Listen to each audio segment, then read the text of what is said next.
The night before my wedding, I heard my bridesmaids through the hotel wall. Spill wine on her dress, lose the rings, whatever it takes. She doesn't deserve him. My maid of honor laughed. I've been working on him for months. I didn't confront them. Instead, I rewrote my entire wedding day. I'd been lying in bed at the Rosewood Hotel, too excited to sleep when their voices drifted through the adjoining wall. My bridesmaid suite. My 5 best friends. At least I thought they were. My name is Eliza Winters, and from wherever you're watching this, stay with me because what I did in the 12 hours between overhearing their betrayal and walking down the aisle became the wedding story no one saw coming. She's so clueless. That was Meredith, my maid of honor, my best friend since college. Tomorrow's going to be hilarious. You sure Daniel will go along with it after? Ashley asked. I mean, he seems pretty into her. Please, Meredith scoffed. I've been working him for months. Little touches inside jokes reminding him of our history. He dated me first. Remember? Before she swooped in, my blood turned to ice. Daniel and Meredith had dated for 3 months freshman year, 10 years ago. It ended when she cheated. I didn't even meet him until junior year. The wine spill has to look natural, Chloe chimed in during the photos, right? Maximum damage, no time to fix. I've got the backup plan, Becca added. If the wine doesn't work, I'll accidentally step on her train during the processional. Rip it right off. They laughed. All of them, even quiet Sarah, who I'd known since high school. What about the rings? Ashley asked. Already handled, Meredith said. I've got fake ones. The real ones will mysteriously disappear right before the ceremony. She'll have to use the fakes, and I'll make sure everyone knows they're not real. Plant the seed of doubt. You know, like maybe Daniel didn't think she was worth real rings. You're evil. Chloe laughed. I love it. She doesn't deserve him. Meredith's voice turned vicious. Little Miss Perfect with her nonprofit job and her sweet smile. Daniel needs someone with edge. Someone who challenges him. Not some boring good girl who probably schedules their sex. I pressed my hand to my mouth to stop from gasping. These were the women I'd chosen to stand beside me, who'd thrown my bachelorette party, who'd helped me pick my dress. Remember, Meredith continued, we need to be subtle. Death by 1,000 cuts. By the time the reception ends, she'll be humiliated. He'll be reminded why he was attracted to me. And this marriage will be over before it starts. What if it doesn't work? Sarah asked quietly. Then we keep going. I'm in their lives. Now. Best friend privileges. I'll be around for every fight, every rough patch. And I'll be right there being the cool girl who gets him. She'll never see it coming. I slipped out of bed, grabbed my phone, and started recording. 20 more minutes of them planning my humiliation. Wine stains, torn dress, lost rings. Meredith's plan to give a toast full of funny stories about Daniel's wild past. Ashley would accidentally play the wrong song for our first dance. Before he cheats instead of our chosen song, Chloe would loudly ask about prenups during the cake cutting. They'd planned everything. A coordinated attack to destroy the happiest day of my life. When they finally quieted down, I sat in the dark processing. Then I got to work. First, I texted my wedding coordinator, Emma, emergency. Come to my room at 6 a.m. Bring coffee. Trust me. Next, I called my cousin Katie in Chicago. I need you on the first flight out. Can you be here by noon? Eliza. What's wrong? Everything. But I'm fixing it. Just get here. Then I opened my laptop and started typing. By 6 a.m., Emma sat across from me, face going paler. With each audio file I played, those she whispered. Sorry. Those absolute. It's fine.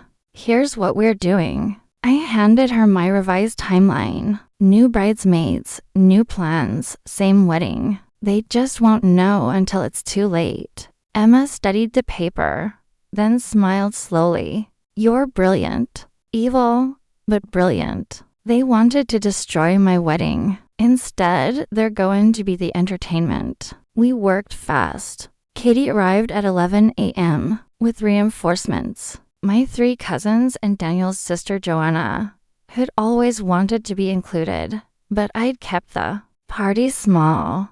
They had dresses within an hour, courtesy of Emma's connections. Meanwhile, I played the perfect bride, had breakfast with my treacherous bridesmaids, smiled through their fake compliments, even teared up when Meredith hugged me and said, "I'm so happy for you, ladies." I announced a lunch. "I've arranged a special spa treatment just for you. My gift." They exchanged glances, but couldn't refuse without looking suspicious. Emma's assistant whisked them away to the spa on the other side of town. A 4-hour full treatment package with champagne. Lots of champagne. They'll be too relaxed to rush back, Emma promised. While they were gone, I met with the DJ, the photographer, and key family members. Showed them the recordings. My mild-mannered future mother-in-law nearly threw her pearls across the room. That conniving little she caught herself. Daniel dated that trash briefly. College. Well, we'll see about this. She made several calls. By 2:00 p.m., Meredith's parents were mysteriously delayed in traffic. Her +1 had food poisoning. Every ally she'd counted on was neutralized. At 3:00 p.m., the bridesmaids texted frantically, "Where are you? The spa is so far. Enjoy. Take your time. Emma has everything handled." At 4:00 p.m., as guests began arriving, Katie and my new bridesmaids were dressed, ready, and briefed. The photographers knew to expect different faces. The groomsmen were informed of the changes. Daniel knew something was up, but trusted me. "Whatever you need," he'd said that morning when I'd asked him to stay flexible. "Your day, your way." At 4:30, Meredith called, panic in her voice. "We're still 40 minutes away.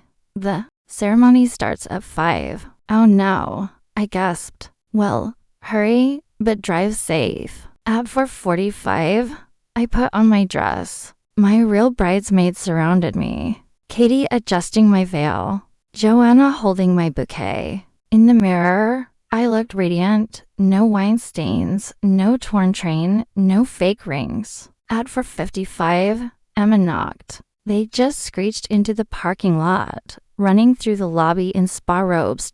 Perfect. Send them to the Magnolia Suite. But the bridal party is in the Rose. I know. I smiled. The Magnolia Suite has been set up specially for them. 5 p.m. The music began. My new bridesmaids walked down the aisle in perfect formation. The guests murmured, confused, but not alarmed. Daniel Uncas' eyes found mine through the doors, and his smile made everything worth it. In the Magnolia Suite, my former bridesmaids found their dresses, but not the designer gowns I'd bought. Instead, 5 identical polyester monstrosities in the most hideous shade of mustard yellow with puffy sleeves and hoop skirts. A note in my handwriting. "Thought you might prefer something with more edge. Their phones started buzzing. The ceremony was starting without them. Later, I was told they tried to run to the ceremony in their spa robes. Security stopped them. Hotel policy. No robes in the event spaces. They had 2 choices. Miss everything or wear the dresses. As I walked down the aisle to my beaming groom, I heard the commotion in the back. 5 women in matching mustard nightmares trying to slip in quietly. The photographer, pre-warned, captured every mortified expression. The ceremony was perfect. Katie handled the rings, the real ones. My train remained intact. No wine appeared near my dress. When it came time for the maid of honor speech, Katie stood gracefully. "Some of you might be wondering about the change," she began. "Let's just say the original party had other commitments. But I'm honored to stand here with Eliz's true friends, the ones who've shown up for her. Not just today, but always." From table 17, the one by the kitchen doors, Meredith looked murderous. But the real revenge came during my speech. Before we continue celebrating, I said, taking the mic, I want to share something. Last night, I learned an important lesson about friendship. Sometimes the people you trust most are the ones planning your downfall. I pulled out my phone, but instead of letting it ruin our day, Daniel and I decided to turn it into a teaching moment. DJ, could you play track 12? The speakers came alive with Meredith's voice. She doesn't deserve him. I've been working him for months. Little Miss Perfect. The room gasped. Daniel's jaw dropped. He genuinely hadn't known about Meredith's intentions. But here's the thing. I continued over the recording. Real friends don't tear you down. They build you up. So, thank you to Katie, Joanna, Grace, Lily, and Emma for stepping up today. And to those who stepped down, I raised my champagne toward table 17. Enjoy the chicken. I heard the steak ran out. The room erupted. Applause, laughter, shocked whispers. At table 17, my former bridesmaids sat frozen, faces matching their mustard dresses. Meredith stood abruptly, grabbed her purse, and tried to storm out. But the DJ, following my earlier instructions, started playing Before He Cheats, the song they'd planned to humiliate me with Datu. I called out, Meredith, this was your request, right? For the dramatic exit, she fled. The others followed one by one until table 17 sat empty except for the mustard yellow napkins I'd specially ordered to match their dresses. Daniel pulled me close during our first dance to our actual song. How long have you known? 12 hours.